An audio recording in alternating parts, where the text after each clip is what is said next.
Hey there everyone, welcome back to Press for Truth TV. Today is Tuesday, February the 28th, 2012.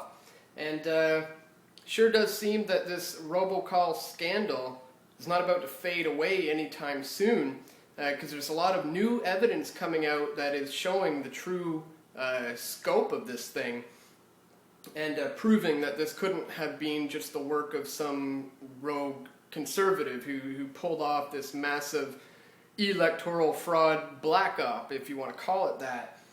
New evidence is coming out and people are beginning to speak out and point out how they were used as pawns in this scam without even knowing that they were being used. Here's an article came out today from the National Post.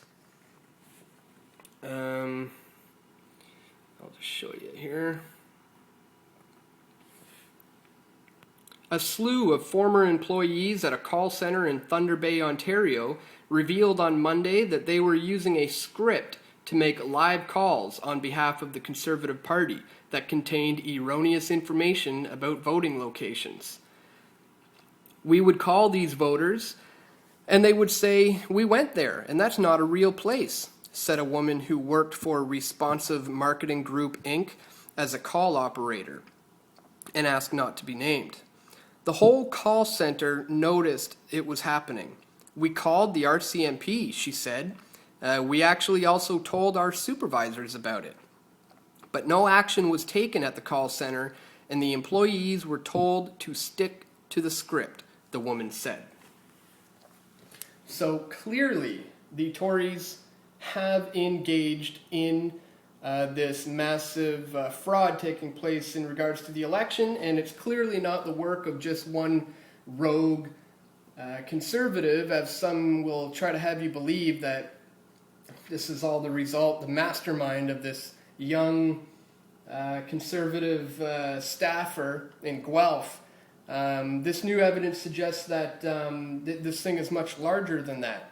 So the question remains that did the calls actually affect the outcome of the federal election?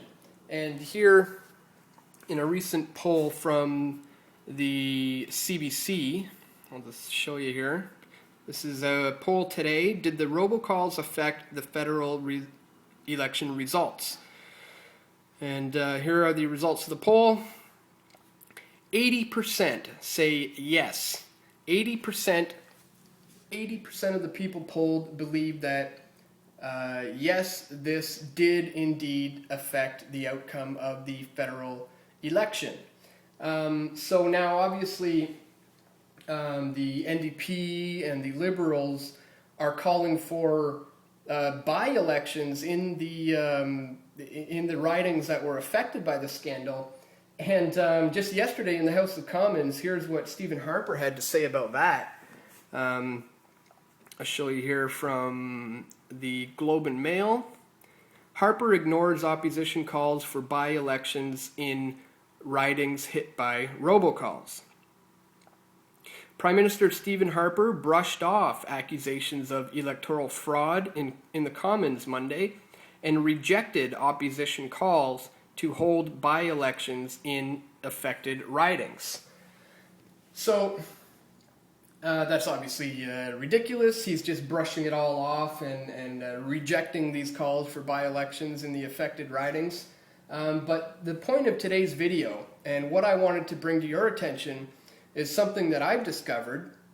I've been doing some research, been doing some digging, and I have found here on Election Canada's website the fact that we don't have to sit around and wait for the NDP and the Liberals to debate this issue with the Conservatives to find out if there's a need for by-elections or not. We actually have the ability to take this matter into our own hands.